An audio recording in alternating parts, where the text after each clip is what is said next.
Evet. Öbürsü değil.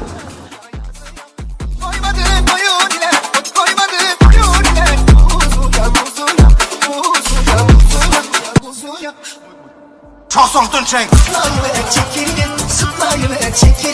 Benim canım çekirge.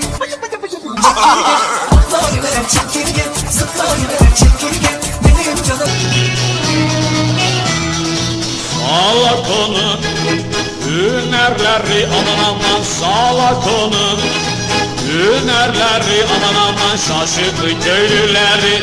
Kabadayı salako hem de çifte yürekli vay vay geliyor salako eyvah aman salako yaman salako aman salako yaman salako.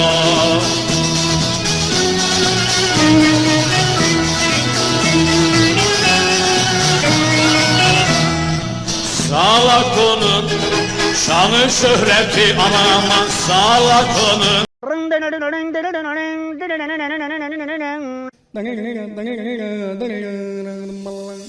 Dang